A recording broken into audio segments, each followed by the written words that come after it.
Bonjour et bienvenue à une nouvelle édition de l'Érable approfondi.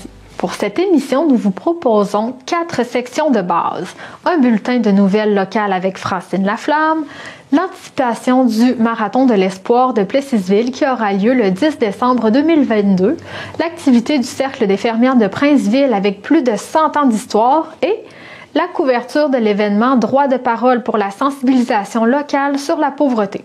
Commençons par le bulletin de nouvelles de la MRC de l'Érable et du Centre du Québec. Cette semaine, les nouvelles locales nous amènent à 3 sujets différents. Novembre, le mois de l'économie sociale, une œuvre d'art en bronze pour identifier l'espace Magellan-Marcoux à Saint-Ferdinand et changement d'horaire du parc régional des Grandes Coulées. Novembre, le mois de l'économie sociale.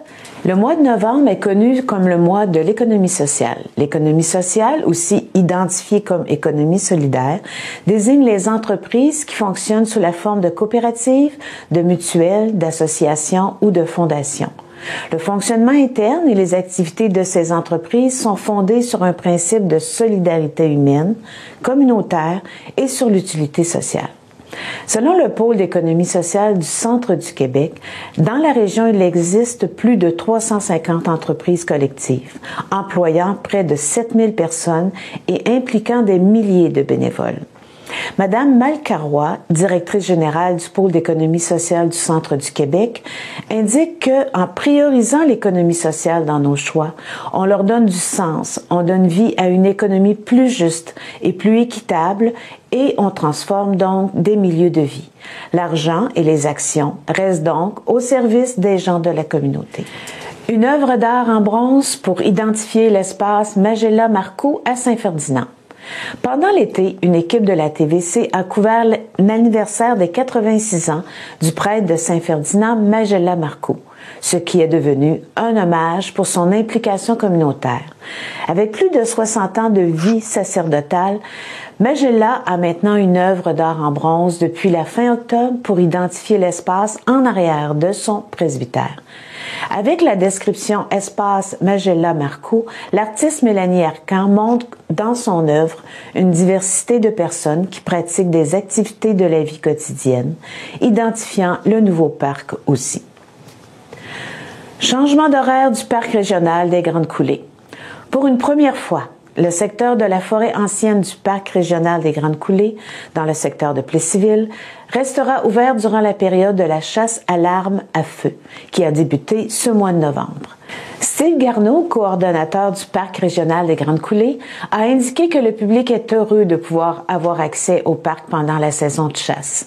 Par contre, comme mesure de sécurité, il a souligné que les visiteurs et visiteuses du parc devront se promener seulement sur les sentiers et garder les chiens en laisse. Pour ce qui est du secteur de la Grande Tourbière de Villeroy, la fermeture a déjà débuté samedi le 5 novembre.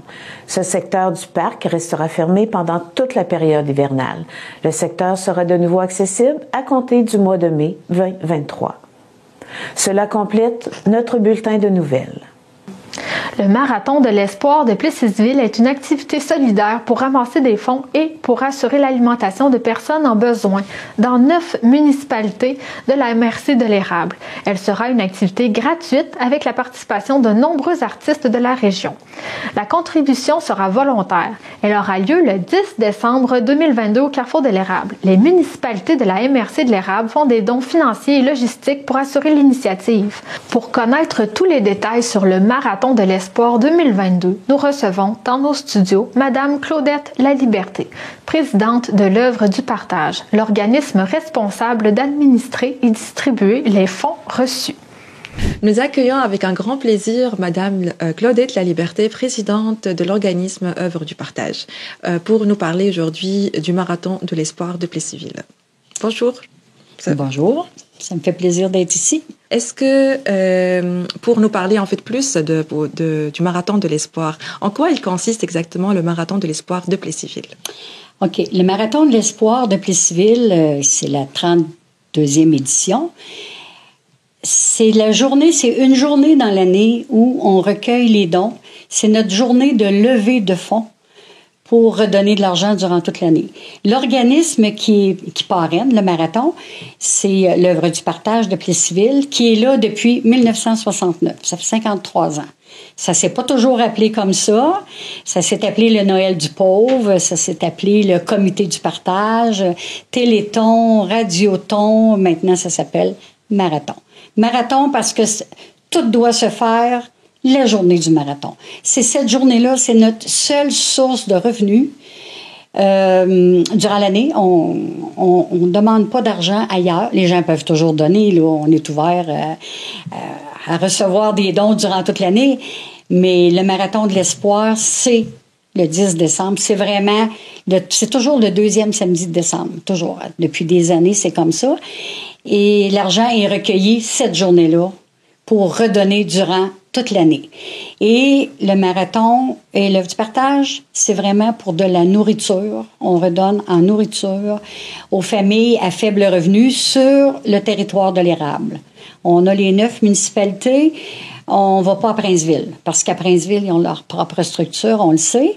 Mais on a des personnes que l'on aide dans chacune des municipalités de la région. Durant toute l'année. Puis à Noël, ben on fait des paniers de Noël. On travaille en très étroite collaboration avec ARAP. Puis les paniers de Noël aussi, on travaille avec eux autres durant toute l'année, mais aussi avec les paniers de Noël qu'on confectionne et qu'eux autres distribuent après ça, qui vont porter dans les familles les paniers de Noël. Donc le marathon, ça recueille l'argent pour qu'on puisse fonctionner toute l'année. C'est ça le marathon. Exactement. C'est la base du marathon, c'est ça. Donc, pour cette année, donc, le marathon va avoir lieu le 10 décembre, comme vous venez de le dire. Est-ce que vous avez prévu une programmation pendant cette journée-là? Oui, il y a une belle programmation. On a de la belle relève aussi cette année qui s'occupe de tout le volet musical cette année, parce que ça fait 2 ans, à cause de la pandémie, on ne pouvait pas recevoir des gens. Donc, on ne pouvait pas faire de spectacle, on ne pouvait pas recevoir les gens à venir nous rencontrer. Souvent, les dons se faisaient dehors. Cette année, on repart comme antérieurement. Donc, à partir de 9 h le matin, l'ouverture, il va y avoir de la musique. Dans l'avant-midi, souvent, ce sont les enfants. Les chorales, c'est des spectacles par les enfants. Donc, on reçoit les familles aussi. Et il va y avoir, on le dit aussi, du chocolat chaud et du café. Pour l'instant, c'est ça. Peut-être qu'il y aura d'autres choses. On n'est pas finalisé encore. Mais il va y avoir de la musique toute la journée. C'est un artiste après l'autre, qui sont tous des bénévoles, qui viennent généreusement donner de leur temps, qui viennent nous faire bénéficier, nous profiter de leur talent, mais il va y avoir de la musique toute la journée. Les fermières sont sur place aussi, qui vendent leur confection. Tout l'argent qu'ils font, tous les profits qu'ils font, c'est remis au Marathon de l'Espoir. On a les pompiers qui vont être aux 4 coins de la ville, qui recueillent de l'argent. On a aussi les pompiers des paroisses environnantes, le Ciré, qui vont être, je crois, cette année, Saint-Ferdinand, Lister et Villeroy, qui recueillent aussi de l'argent pour nous remettre. Ils nous remettent ce que la population a donné, dans le fond, ça nous est remis complètement. Fait que la programmation de la journée, c'est pas fini, là. C'est pas attaché encore complètement, là, mais ça se fait bien. On a Nicole Dargy qui est là-dessus, là, notre nouvelle recrue cette année, là, puis ça y va à fond de train. Ça veut dire que je pense qu'on va avoir des belles surprises. Très bien, très bien. Oui. En tout cas, vous me donnez envie d'assister. Oui. Mais là, vous avez parlé de performances artistiques et de la musique et tout. Est-ce qu'il y a un frais d'entrée ou bien des billets à acheter pour accéder à l'événement? Il n'y a pas aucun frais d'entrée, Cette année, je ne sais pas si les fermières vont faire comme l'année passée. Ils faisaient tirer des œuvres qu'ils font, eux autres. C'est juste des œuvres d'art, là. C'est des petites mains qui travaillent très bien. Ils faisaient tirer des objets, puis on pouvait acheter des billets, mais c'est ceux qui veulent participer au tirage, parce qu'il n'y a aucun frais d'entrée, aucun. Tout le monde est bienvenu. Puis c'est ça qu'on parlait. Peut-être les gens de Plessisville sont habitués parce que ça fait longtemps, mais on a beaucoup de nouvelles personnes qui habitent à Plessisville. Maintenant, on a beaucoup d'immigrants d'arrivée, que peut-être ils connaissent pas vraiment le marathon, c'est quoi, mais peut-être qu'il y en a qui ont eu besoin, en arrivant à Plessisville, des services. Fait que c'est ouvert à eux autres aussi, là. C'est ouvert à toute la population, c'est ouvert à tout le monde. Très bien, merci. Merci pour votre accueil et pour votre générosité. Nous avons regardé sur votre site internet que vous avez fixé un objectif cette année de 66 000 dollars. Pourquoi vous avez choisi ce chiffre-là? Est-ce que c'était en lien par rapport aux objectifs de l'année passée? Les dernières années, on fixait plus d'objectifs. Les années antérieures, on disait 60 000. À peu près ce que ça prenait pour fonctionner, à peu près. Il y a des années, on a eu plus. On a pu en mettre un petit peu de côté. D'autres années, on a eu moins. On en a ressorti. Et l'année passée, on a reçu 53 000 du marathon net et on a dépensé 66 000 dans l'année. Donc, on est allé en chercher un petit peu de l'argent qui était de côté. Mais si on regarde l'argent qui est dépensé pour de la nourriture, uniquement pour de la nourriture, on a ORAPé. Avec ORAPé, on donne un montant d'argent. En tout cas, on peut sortir des chiffres, je pense. Bon, oui. On donne 47 000 $. C'est à peu près 1 000 $ par semaine où ils donnent de la nourriture. Eux autres achètent la nourriture et c'est préparé et distribué aux personnes qui en ont besoin. Et nous autres, on paye la facture. Fait que c'est une belle collaboration tout le temps. On redonne aussi pour les collations dans les écoles. On donne aussi à des organismes pour aussi de la nourriture. Tout le temps, ça concerne la nourriture. On commence par Holo, les femmes enceintes, les femmes qui ont besoin d'aide, c'est les infirmières qui s'en occupent. On donne aussi à la maison du CLDI, qui est un organisme qui aide les personnes qui présentent une déficience intellectuelle. On va donner aussi à la maison des jeunes, un montant d'argent pour de la nourriture. On donne aussi à Haut Rivage pour les personnes qui ont des différentes dépendances. Fait que c'est toujours le volet nourriture. Fait que l'année passée, on a donné, puis au panier de Noël, on achète de la nourriture, même si on a des très bons commanditaires qui nous donnent plein de choses à mettre dans nos paniers de Noël. On en rachète toujours pour compléter. Et l'année passée, on a acheté pour 12 000 $ pour mettre dans nos paniers de Noël. Le panier de Noël, on est alentour de 200 paniers de Noël. Des personnes seules, 2, 3, 4, 5, 6, il y a jusqu'à 5.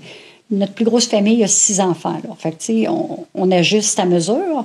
Donc, l'année passée, on a dépensé 66 000. On a dit, cette année, il faudrait qu'on aille chercher 66 000. Parce que, sinon, on va être obligé de peut-être couper quelque part. C'est pas, on veut pas faire ça, là.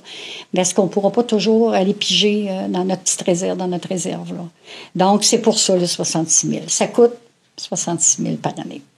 Tantôt, vous avez parlé de l'implication des écoles et des pompiers dans la région. Est-ce que vous pouvez nous parler ça plus davantage? Quand est-ce que ça commence exactement leur implication? Est-ce que c'est uniquement pendant la journée du 10 décembre ou plutôt avant? Les pompiers, c'est uniquement la journée. Okay. C'est une journée. Eux autres sont là vraiment au coin des rues et vraiment ils recueillent l'argent. C'est une journée.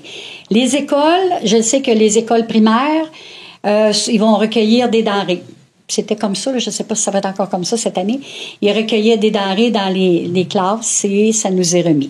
La polyvalente, les jeunes de la polyvalente, je les admire en passant, là, c'est toute l'année. Ils font toutes sortes d'activités, que ce soit des films, ils font des biscuits, il y a pas le vestiaire, mais en tout cas, ils ramassent des sous durant toute l'année. Et la dernière semaine avant le marathon, ça s'appelle la grande offensive. Là, ils mettent le paquet. Puis avec les professeurs et le personnel qui est là, ils nous remettent des sommes d'argent. À chaque année, 6 000 – 7 000 $ qu'ils ramassent durant l'année. Moi, je leur lève mon chapeau, les jeunes, là. C'est la belle relève, hein. Puis ils savent pourquoi ils le font aussi, là. Fait que, les écoles, c'est ça. Puis on a les écoles aussi, primaires, mais dans la région. C'est la même chose. Les écoles primaires dans la région, ils recueillent des denrées qui nous sont apportées. Avant, il y avait des petites banques. On avait des petites banques de sous. Maintenant, des 1 sou, il n'y en a plus. Fait que les petites banques, là, cette année, je ne sais pas s'il y en aura. Là. Ça, je pas. Excellent. C'est beau de voir que presque tout le monde participe pour la collecte de l'argent pour le Marathon de l'Espoir. C'est beau de voir cette belle mobilisation par tout le monde, en fait. Est-ce qu'on peut savoir comment on peut contribuer au Marathon de l'Espoir? Parce que vous avez dit qu'il y a l'école, les pompiers, mais est-ce qu'il y a d'autres moyens, d'autres façons de contribuer pour les dons? Durant toute l'année, puis la journée du marathon aussi, vous pouvez aller sur le site Marathon de l'Espoir. Vous allez voir qu'il y a plusieurs façons de donner. PayPal ou paiement ou transfert direct, ou en tout cas, il y a plusieurs façons de donner. Sinon, vous vous présentez la journée même au Carrefour culturel, c'est là qui est le marathon depuis quelques années, au Carrefour, et il y a des personnes qui vont vous accueillir au Carrefour toute la journée, on est là. On fait des reçus aussi pour les personnes qui veulent avoir un reçu, qui font un don. On fait des reçus pour l'impôt aussi. C'est la façon de donner. Le camion d'Orapé devrait être là sur le terrain aussi le samedi, ceux qui veulent apporter des denrées. Le camion va les recueillir, va être là pour les recueillir aussi. Fait que pour le marathon, c'est pas mal. Ah, aussi, on va... s'il y en a qui veulent faire des dons, mon numéro de téléphone est sur le site Internet aussi. Les gens peuvent appeler. On va aller chercher... Il y a quelqu'un qui va aller chercher les dons chez eux. Bien identifié, avec l'auto de la ville de Plessisville et avec une étiquette bénévole. Il s'appelle Charles-Antoine. C'est lui qui va aller chercher les dons aux maisons le samedi. Okay. Pas que les gens donnent à n'importe qui ou que n'importe qui aille chercher l'argent. Fait que c'est vraiment bien identifié. Fait qu'ils peuvent nous appeler. On va en appeler quelques-uns qui donnent à chaque année régulièrement, qui peuvent pas se déplacer pour une raison ou pour une autre. On va aller chercher les dons chez eux, sont déjà identifiés, là. Fait qu'il y a différentes façons de donner. On peut pas ne pas choisir de donner. Tu sais, je veux dire, il y a différentes façons, tout le monde peut donner. Vous avez mis tous les moyens en place pour que tout le monde puisse contribuer. Absolument. Excellent, parfait. Je vous laisse le mot de la fin. Est-ce que vous voulez rajouter quelque chose? Ce que j'aimerais rajouter, finalement, c'est ce marathon, il est là pour durer encore, mais depuis 1969, que l'œuvre du partage a été créée par M. Raymond Gosselin et une équipe qui sont là. Il s'est relayé des équipes, je ne sais pas combien, depuis des années. Ça a changé de nom, ça a changé parce qu'au début, ils ne donnaient pas juste de l'argent, de la nourriture. Ils recueillaient des meubles, ils recueillaient des vêtements. Maintenant, on a d'autres organismes qui recueillent des meubles, comme Orapé, des vêtements, comme la Saint-Vincent-de-Paul. Donc, différents organismes, maintenant, qui se sont réunis et qui ont dit, là, il faut faire quelque chose pour nos personnes. Ils appelaient ça le Noël du pauvre, dans le fond. Et ça s'est continué au fil des années et ça se continue encore. Puis on a une population à Plessisville tellement généreuse, là. Puis là, on parle du marathon, mais on a des petits à côté aussi, là, nous autres, qu'on va aider ailleurs par d'autres moyens, parce qu'on reçoit d'autres argent ailleurs pour autre chose aussi. Fait que la population est généreuse. Je dis Plessisville, mais c'est la région aussi, là, parce que c'est pas juste Plessisville, là. Mais c'est la région et moi, je lève mon chapeau à tout le monde. C'est tellement généreux. Puis je dis, nous, on est juste une courroie de transmission. On reçoit l'argent qui nous est donné et on la redonne à ceux qui en ont besoin. Parce que les gens en ont besoin beaucoup. On disait avant, c'était surtout les gens peut-être qui reçoivent le secours, le dernier recours. Mais maintenant, on se rend compte que les personnes qui travaillent à salaire minimum, pas beaucoup d'heures, une petite famille, ils n'y arrivent pas. Ils ne sont pas capables de joindre les deux bouts. Donc, ils viennent nous rencontrer pour qu'on leur donne un petit coup de main dans la nourriture aussi. Fait que ça atteint... On aide des personnes, des fois, elles sont en attente d'assurance salaire, en attente d'assurance chômage, en attente de... Parce qu'on s'est rendu compte aussi, on a des familles immigrantes qui arrivent à Plessisville, puis on le sait que quand la famille arrive, ben, ils n'ont pas le droit à l'assurance maladie, ils n'ont pas le droit, ils n'ont pas d'allocation familiale. Donc, le revenu du papa, des fois, il suffit pas pour aider pour un bout de temps. Fait qu'un petit coup de pouce, puis après ça, ben, c'est parti. Puis souvent, ceux qu'on donne un petit coup de pouce, après ça, ben, c'est eux autres qui nous redonnent. Exactement. C'est comme ça. Donner au suivant. Exactement, c'est la chaîne. Comment est-ce que les municipalités de la MRC de l'Érable sont impliquées dans le marathon de l'espoir, quel que soit sur le plan financièrement ou même au niveau de la logistique? OK. Sur le plan financier, la ville de Plessisville nous prête le Carrefour de l'Érable gratuitement. On a les 2 jours, vendredi pour s'installer et le samedi. Nous prête aussi les 2 autos pour la journée du marathon, 2 autos électriques qu'on a à la ville, qui nous sont prêtées gracieusement aussi. Il y a du personnel sur place qui est payé par la ville aussi la journée du marathon. Les municipalités vont donner de l'argent. Peut-être qu'eux autres, ils font, je ne sais pas s'ils font un bout avec leurs entreprises sur leur territoire, j'espère qu'ils le font. Je ne le sais pas. Mais les municipalités, la plupart, il y en a peut-être 1 ou 2 qui ne donnent pas, mais probablement peut-être qu'ils donnent ailleurs aussi, puis on ne le sait pas, là. Mais les municipalités donnent aussi de l'argent qu'ils nous donnent pour que nous autres, on redonne dans leur paroisse, dans le fond. C'est comme ça. Okay. Est-ce qu'il y a aussi les députés, est-ce qu'eux aussi participent dans ce projet? Oui, on a le député provincial qui vient habituellement nous porter sa contribution et le député fédéral aussi, qui vient porter sa contribution aussi à chaque année. Habituellement, ils viennent. Ils viennent la journée, ils viennent faire un petit tour dans la journée, puis ils viennent. Puis cette année, le marathon, notre président d'honneur, c'est le maire de Plessisville. Okay. Donc, je suis sûre qu'il va passer la journée avec nous autres. C'est bien. Très bien. On est bien contents. Merci beaucoup pour votre partage, pour votre générosité et aussi pour votre belle présence avec nous aujourd'hui. Merci. Donc, il me reste de vous dire à très bientôt. Merci beaucoup, puis venez nous voir au marathon. Oui, on va vous accueillir avec plaisir. Merci beaucoup. Bonjour. Le 14 mai 2022, le Cercle des fermières de Princeville a fêté ses premiers 100 ans d'existence au complexe hôtelier du Pré de Princeville. Une célébration suspendue pendant 2 ans suite à la pandémie de COVID-19. Le Cercle des fermières de Princeville produit encore un volume important d'œuvres pour la communauté. Pour en savoir davantage, l'équipe de la TVCE s'est déplacée aux locaux de l'organisation pour s'entretenir avec sa présidente, Madame Dany Lévesque. Elle nous explique comment fonctionnent les métiers à tisser que les membres du Cercle des fermières de Princeville utilisent chaque jour.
Du côté de la salle Pierre-Prince, eh bien, vous savez que la salle au premier étage sert pour les événements, pour les collectes de sang, etc.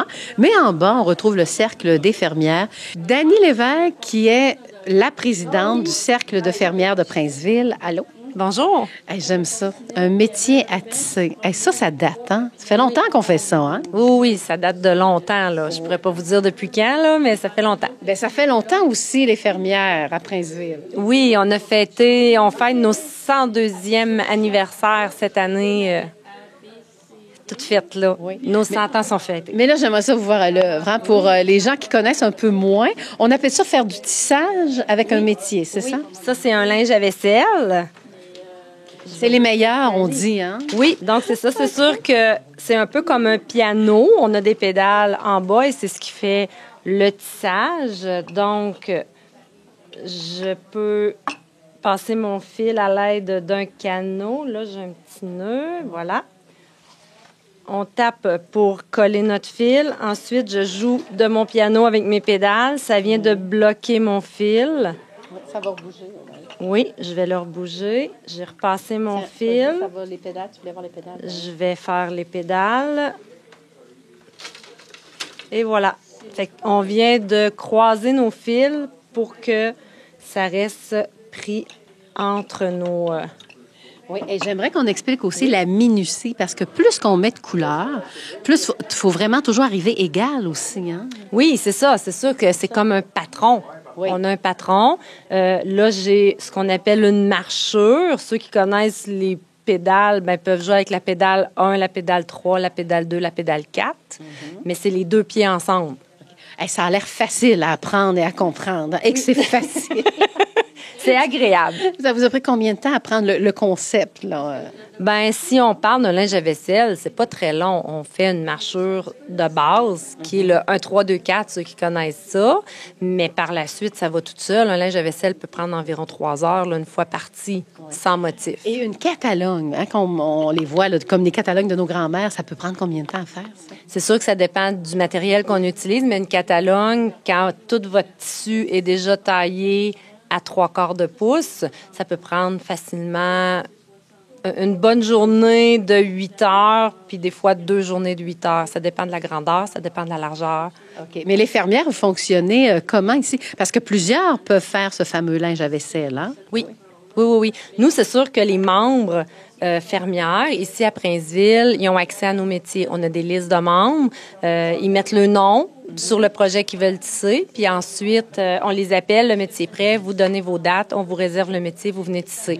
Nous, ici, on a une belle entente avec la ville de Princeville. Donc, nous, on a dit, on ouvre nos métiers à la population de Princeville avec un petit supplément pour le montage, là, mais ça dépend des pièces, mais c'est très minime, là. C'est vraiment... Et le départ est important, hein, là-dedans. Hein? Parce qu'il faut les passer, les fils. Comment? Oui. C'est assez long aussi, faire le départ. Oui, bien, comme ça ici, ça peut prendre facilement une journée. Oh! Facilement. Parce que si on regarde, on a le rouleau au début. Le rouleau, il y a déjà des crampes. Oups, oui. On a des crampes sur le rouleau. Chaque crampe, c'est 1 pouce. Sur ce projet-là, on a 23 pouces. Dans chaque espace entre les crampes qui est de 1 pouce, il y a 24 fils.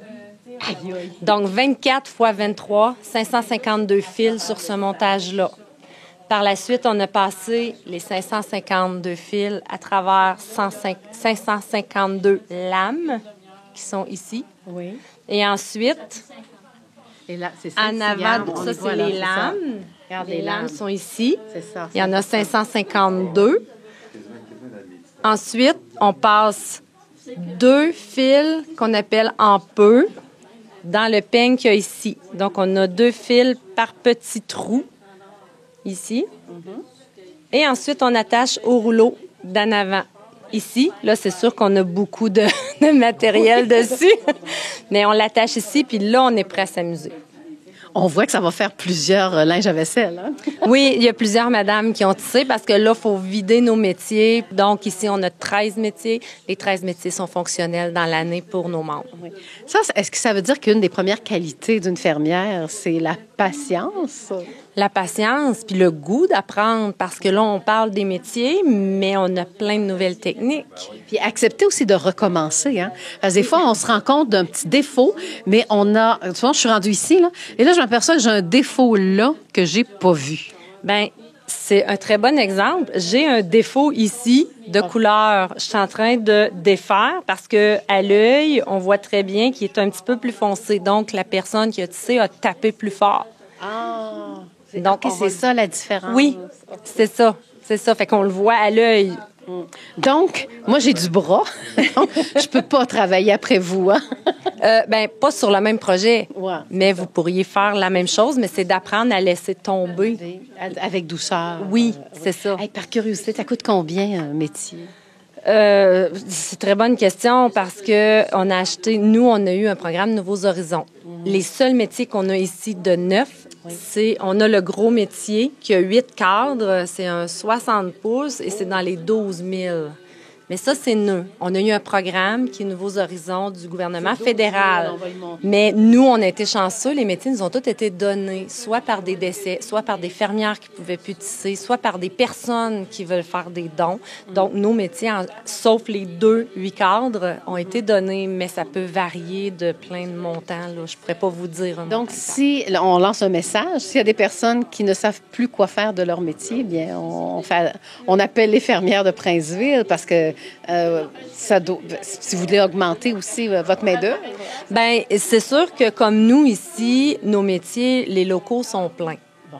Mais à Princeville, on dit, bien, appelez quand même. On peut faire des annonces parce qu'il y a quand même des dames qui ont des enfants qui en veulent, des dames qui veulent avoir dans leur maison aussi. C'est sûr C'est que rare, hein? c'est rare des usagers qui sont fonctionnels puis qui sont originales. Okay. Mais ça se vend encore aujourd'hui. Oui, oui, ça se vend encore. La preuve, on a Oui, deux... un de 12 000 En tout cas, bravo pour vos œuvres. Hein? Ben merci beaucoup. Puis bon 102e anniversaire. Oui, on en profite. Puis on est une équipe qui est jeune et dynamique. Fait que c'est le fun. On a une belle équipe. Combien de membres en finissant? Présentement, on est rendu à 45, mais on espère se rendre à notre 55-60. On sent qu'il y a un retour. Hein? Oui. Les gens reviennent aux valeurs de nos ancêtres aussi. Oui, puis ça fait 2 ans que les gens sont chez eux à pas être certains de ce qu'ils font ou ce qu'ils veulent faire. Puis là, ils ont besoin de dire... Je veux m'occuper, je vais apprendre à tricoter, je vais apprendre à coudre, je vais apprendre à tisser, je vais apprendre de la dentelle au fuseau. C'est toutes des choses qu'on peut apprendre. Maintenant, nous allons vous présenter l'événement Droit de parole qui a eu lieu le 26 octobre au Centre communautaire de Plessisville. Coordonné par l'organisme Droit devant l'érable, Droit de parole a été une opportunité pour réfléchir à la problématique de la pauvreté dans la MRC de l'érable. Rappelons que depuis plus de 21 ans, Droit devant érable est un groupe de défense collectif des droits sociaux pour les personnes à faible revenu. Pour connaître davantage la problématique de la pauvreté dans la MRC de l'érable, ainsi que les nouvelles démarches en cours, nous avons rencontré 3 spécialistes. Christian Paquin, agent de concertation et de mobilisation de la Corporation de l'événement communautaire de l'érable, Laurence Simard-Gagnon, responsable de la mobilisation du collectif pour un Québec sans pauvreté, et Sandra Vigneault, conseillère au développement des communautés de la MRC Érable. Voici notre reportage. Nous sommes dans le centre communautaire de Plessisville pour couvrir l'événement Droit de parole. Ici, il y aura de réflexions, des discussions à propos du problème de la pauvreté dans la MRC de l'érable, organisée par Droit devant l'érable. 60 organismes communautaires ont reçu une invitation pour participer et faire participer la population aussi de cette rencontre. Le but, c'est de voir, écouter, reconnaître et sensibiliser à la pauvreté. Nous allons entendre la parole des différents spécialistes et intervenants.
Merci de votre présence, c'est très apprécié. Faut le faire, hein? Droit de parole, et c'est toujours dans la thématique de notre campagne, démontrer différents visages de la pauvreté dans la MRC de l'érable. La campagne vert, c'est pour mieux voir, écouter, reconnaître et sensibiliser la population à différents visages, pas mais à différents visages de la pauvreté parce qu'ils sont multiples. Nous allons débuter tout de suite par la première capsule. Les 4 capsules proviennent de 6 organismes qui nous ont référé 15 personnes, des organismes de la MRC de l'érable.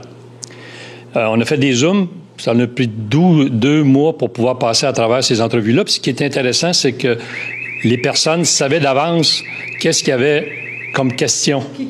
Donc, c'était des Zooms. Et où je veux en venir, c'est que le réalisateur de capsules était avec moi. Puis, lui, à partir de ces 15 entrevues-là, il a été alimenté. Puis là, il a commencé à travailler du crayon pour réaliser le contenu. Et ce que vous allez entendre dans la première capsule, c'est pas n'importe quoi. Ça vient d'ici. Les 3 autres aussi, sauf la première.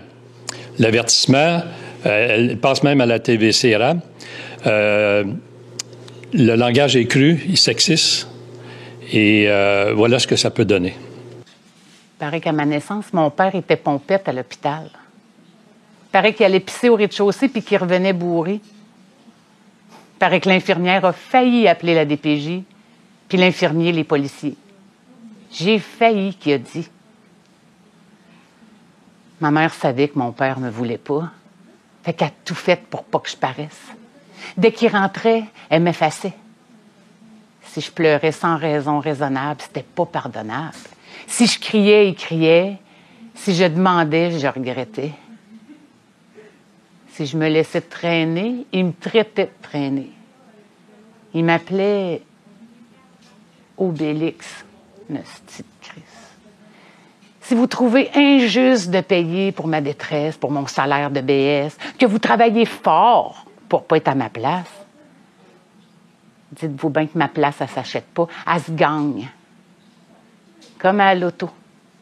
J'ai gagné le gros lot dans le berceau, puis je reçois des intérêts sans arrêt. Je vous le jure que vous préférez payer des impôts plutôt que d'être dans ma peau. Mais on peut échanger n'importe quand. Je prends votre argent comme un présent, puis je vous laisse mon passé. Je vous mets toutes mes belles histoires dans un beau grand sac à dos, puis je vous encourage à grimper, à garder votre concentration pour votre dissertation, à dire la bonne chose à votre patron, puis à rester cool avec la bosse dans le pantalon. Identifier à qui ça s'adresse, en fait, c'est les personnes qui vivent en situation de pauvreté. Dans la MRC de l'Arabe, on est capable de préciser, toujours 2019 à aujourd'hui, là. C'est sûr que depuis 3 ans, là, le pourcentage a changé, là. On parle de 1503 personnes qui reçoivent l'aide du dernier recours dans la MRC de l'Arabe.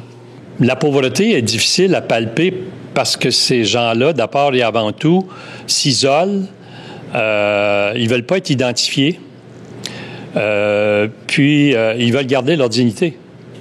Puis nous, quand on fait notre campagne, on n'a pas quelque chose à offrir, un service, je dirais même un accompagnement. On est là pour que la population modifie sa perception et son regard envers ces gens-là. En fait, avant midi, on fait 3 choses. Je m'entretiens avec vous, je vous entretiens à quelques moments. Et il va y avoir Christian Paquin qui va parler de la Corporation Développement communautaire de l'Arabe. Laurence Simard-Gagnon de Québec, elle représente un organisme qui nous accompagne, le Collectif pour un Québec sans pauvreté. Mais la première, c'est, tout le monde la connaît, Sandra Vigneault. J'aime bien la présenter, moi, comme une personne courageuse dans sa personne et dans son devoir.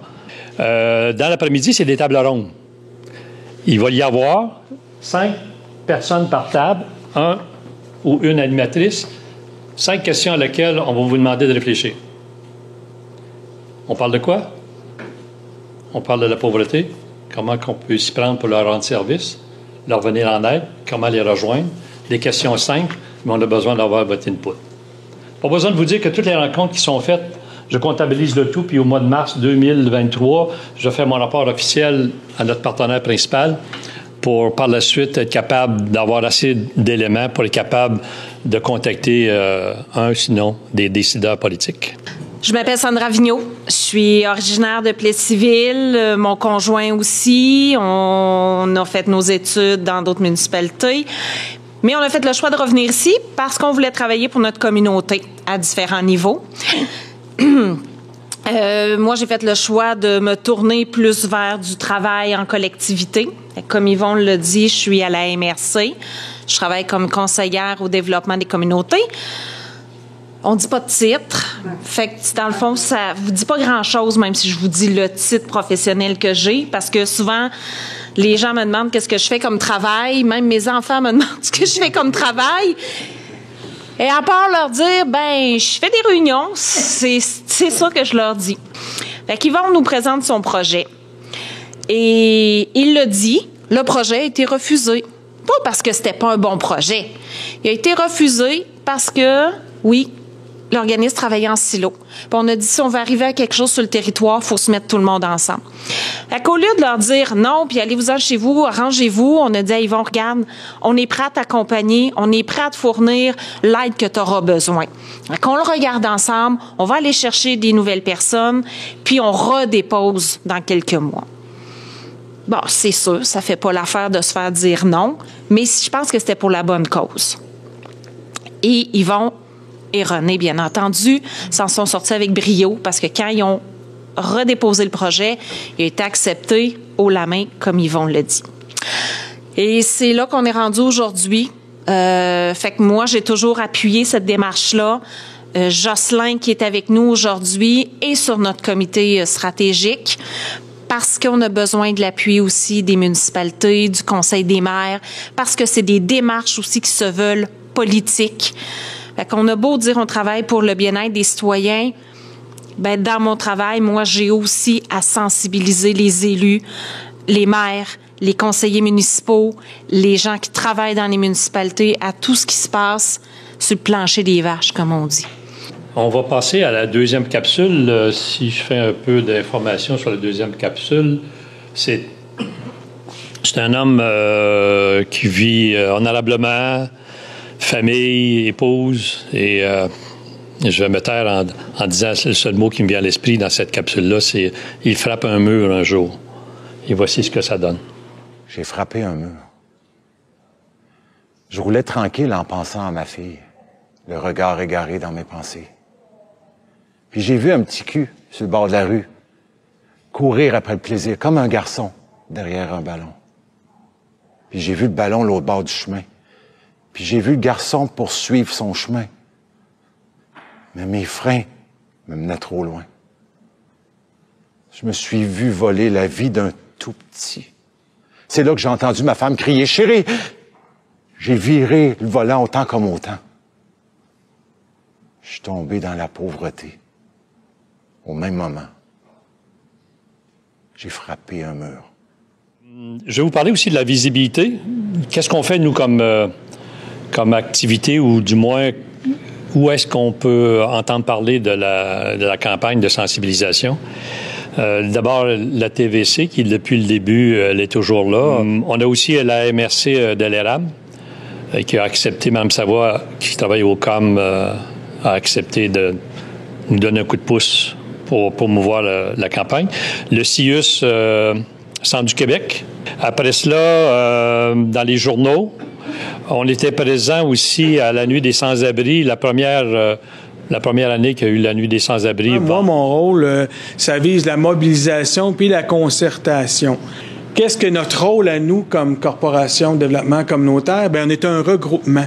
Donc, un regroupement d'organismes communautaires qui donnent des services sur le territoire de la MRC de l'érable.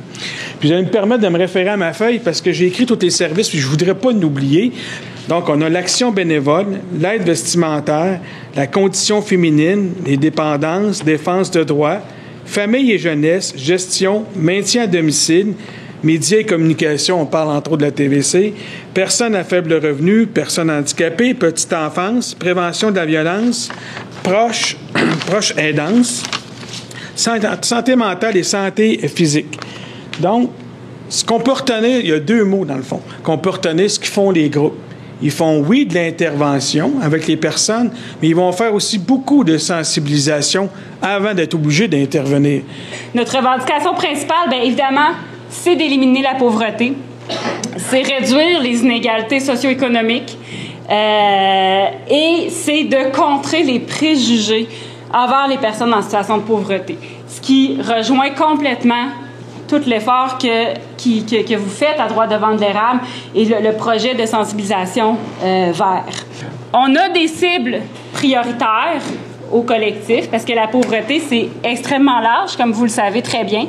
Donc, augmenter les protections publiques. Les protections publiques, qu'est-ce qu'on veut dire par ça? C'est les programmes d'assistance sociale, les programmes de prêts et bourses pour les étudiants et étudiantes, les programmes de soutien aux revenus pour les personnes aînées, les personnes de soutien aux revenus, les programmes de soutien aux revenus pour les personnes en situation de handicap, les pensions, les prestations pour les enfants. Donc, tout ça, on veut que le soutien aux revenus, les protections publiques permettent à tout le monde d'avoir les moyens de couvrir au moins leurs besoins de base. Alors, dit comme ça a l'air tellement d'être justement la base comme revendication, mais en ce moment, malheureusement, au Québec, on n'en est pas là. Bon an, mal an, il y a 1 personne sur 10 environ au Québec qui ne couvre pas ses besoins de base. Quand je parle de besoins de base, je pense de manger, se loger, être capable de se déplacer, se vêtir, être capable d'avoir accès à un téléphone, avoir de plus en plus accès à Internet devient un besoin de base puisqu'il y a tellement de choses qui vont dépendre de notre accès à Internet. Donc, que tout le monde, finalement, puisse combler ses besoins de base, c'est déjà là, la première revendication, la revendication plancher, si on veut, là, pour le collectif. Ensuite, on veut fixer le salaire minimum à un taux qui permet à tout le monde de sortir de la pauvreté. Pour l'instant, la cible qu'on a mis de l'avant en 2021, c'était 18 $ de l'heure. Malheureusement, c'est même déjà un peu dépassé. Un autre des cibles prioritaires du collectif, c'est de mettre en place une campagne sociétale contre les préjugés, parce que au collectif, on considère que les préjugés, c'est une des choses qui contribue à garder les personnes en situation de pauvreté. Ce qu'on fait, on fait des pressions sur le gouvernement, on fait du travail politique, on décortique tous les types de programmes de lutte à la pauvreté qui sont mis de l'avant par le gouvernement. On travaille en mobilisation aussi, on essaie de créer des coalitions pour porter différentes campagnes en lien avec la lutte à la pauvreté.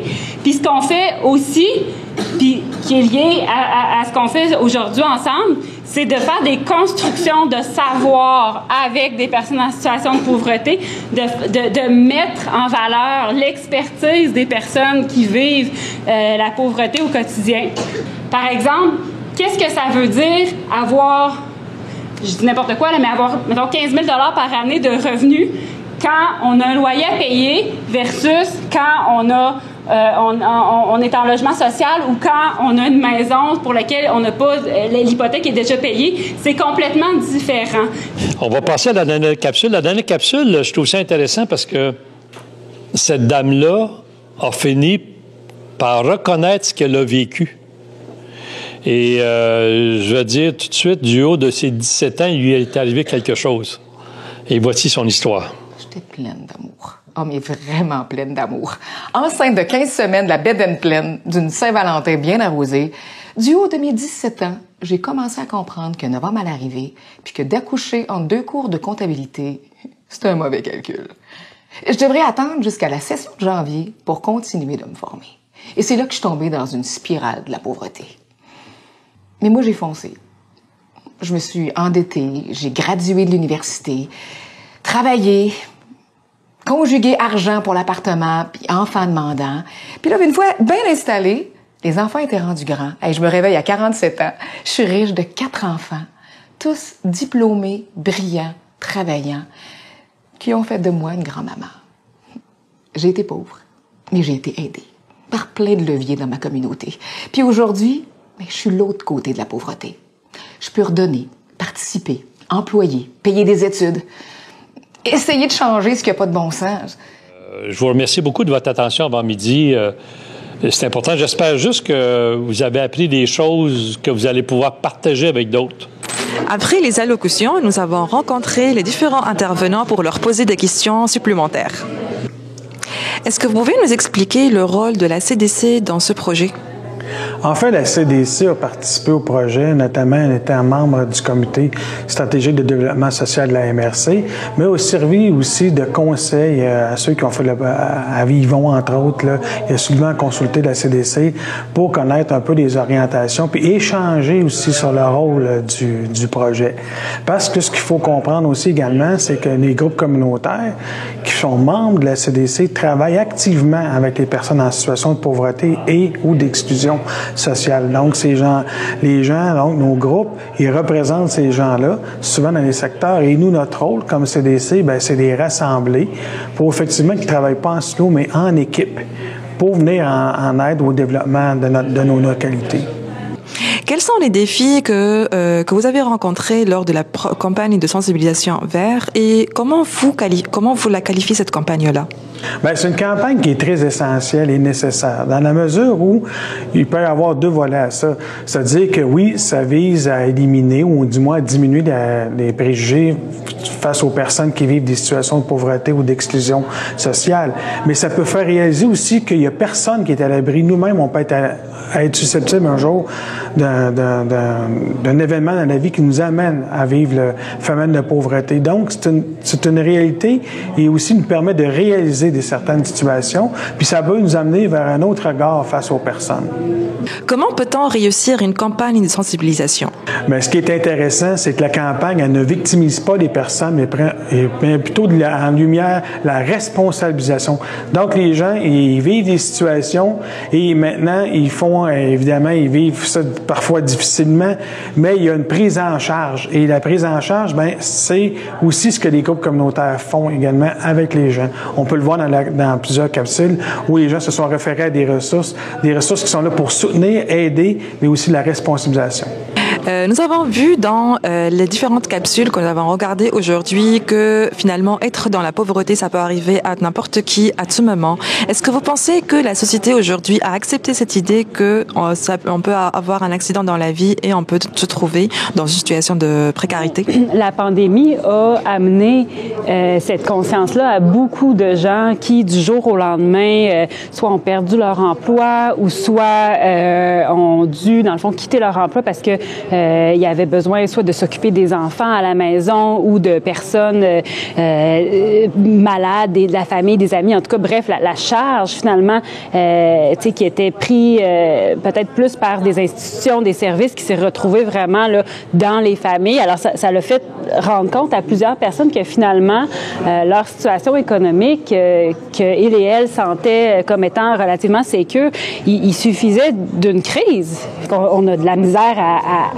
voire à couvrir nos besoins de base, bien, que ça peut arriver, somme toute, assez rapidement. Puis les capsules de droit de vente de l'érable illustrent bien cette réalité-là, de la personne qui vit un accident, la personne qui vit une dépression. Ça peut être aussi quelqu'un tombe malade et finalement, on se retrouve à endosser un rôle de proche aidante qui fait que on a de plus en plus de difficultés à occuper notre travail salarié. On finit par limiter les heures, prendre des congés sans solde. Donc, c'est facile, finalement, de perdre la pogne, de perdre les ancrages qu'on a là, financiers. Fait que je pense que oui, effectivement, il y a une plus grande compréhension de ça ou une plus grande sensibilité à ça en ce moment. Maintenant, on le sait que personne n'est à l'abri, qu'on peut tous être affectés par la pauvreté. On peut se trouver le jour au lendemain dans une situation de précarité. D'après vous, quelle est la meilleure façon de réagir face à cette réalité-là? Dans un contexte d'appauvrissement généralisé, ces 5 cibles-là sont importantes. Puis je pense que individuellement, ça peut être vraiment aidant d'avoir un réflexe justement tu sais, quand on se sent insécure par rapport à l'avenir financier, quand on se dit, mon Dieu, tu sais, justement, la pauvreté, ça peut m'arriver à moi aussi, bien, c'est un excellent moteur pour s'ouvrir sur les autres puis développer des réseaux de solidarité, s'impliquer dans les groupes communautaires, ne pas rester seul parce que c'est vraiment ensemble qu'on va être capable de lutter contre la pauvreté de façon durable. Est-ce que vous pouvez nous parler des efforts fournis par la MRC de l'érable pour lutter contre la pauvreté dans la région? Bien, les efforts qui sont fournis par la MRC concernent beaucoup le comité stratégique en développement social. Puis le comité stratégique en développement social, la MRC, est formé de plusieurs personnes. Je vous dirais, on couvre à peu près tous les secteurs au niveau social, que ce soit autant les femmes, les immigrants, les jeunes, la petite enfance. Quand je dis les jeunes, c'est la jeunesse. La petite enfance, les aînés, les femmes. On a tout ce qui est lutte à la pauvreté, les entreprises d'économie sociale, la récupération, le développement durable. J'en oublie probablement, là, mais c'était quand même assez vaste là, comme comité. Puis les gens se concertent entre eux, parce que c'est le mandat, pour essayer d'aider la population puis les collectivités à se développer, à avoir une meilleure qualité de vie. Là. Selon vous, quels sont les facteurs de réussite de cette campagne? Bien, c'est sûr que pour travailler au niveau de la collectivité, bien, moi, je préconise plus une approche qui est collective. Ça veut dire de tous se mettre ensemble pour aller dans la même direction. C'est peut-être plus lent, mais c'est plus efficace, dans le sens où on n'a pas besoin de questionner à plusieurs reprises les gens pour savoir quelles sont leurs façons de travailler, à quoi ils s'attendent, tout ça. Donc, c'est ce qu'on avait proposé à Yvon pour son projet, pour le projet de droit devant érable. Puis, c'est ce qu'il a fait. Fait qu'à ce moment-là, bien, il a été capable d'aller rejoindre les gens en situation de handicap, au niveau des femmes, au niveau des aînés, au niveau de la jeunesse, etc. Fait qu'on a pu y donner un petit peu nos visions, puis peut-être des pratiques. Et après ça, bien, lui, quand il va faire quand il va prêcher la bonne parole, comme on dit, ben il n'est pas en terrain inconnu, parce que comme on avait des maires du conseil de la MRC qui étaient au sein de nos discussions, ben eux pouvaient aller déjà préparer le terrain au niveau du conseil de la MRC, en parler, puis quand ils retournent dans leurs conseils municipaux, ben ils sont capables d'expliquer c'est quoi les préjugés par rapport aux personnes en situation de pauvreté. Puis quand on dit ben préjugés, ben c'est des idées préconçues. Avec les capsules qu'ils ont faites, ben moi je pense qu'ils vont être capables de démontrer que ce sont des fausses perceptions. Vous avez entendu les allocutions des experts sur la problématique de la pauvreté dans la MRC de l'érable. Après les discours et allocutions, il y a dans ce moment des discussions en format de table ronde avec un animateur ou animatrice de l'organisation Droit devant l'érable. Par la suite, les conclusions seront transmises aux décideurs politiques, économiques, sociaux qui accepteront de travailler avec Droit devant l'érable pour trouver des solutions à la problématique de la pauvreté dans la MRC de l'érable. Pour la TVCE, Abir Benghazi. Nous arrivons à la fin de cette édition de l'érable approfondi. Si vous voulez rester informé, nous vous suggérons de regarder nos émissions de l'érable en bref de mardi et mercredi de la semaine prochaine, ainsi que les prochaines éditions de l'érable approfondi dès samedi. Pour l'instant, passez une excellente semaine.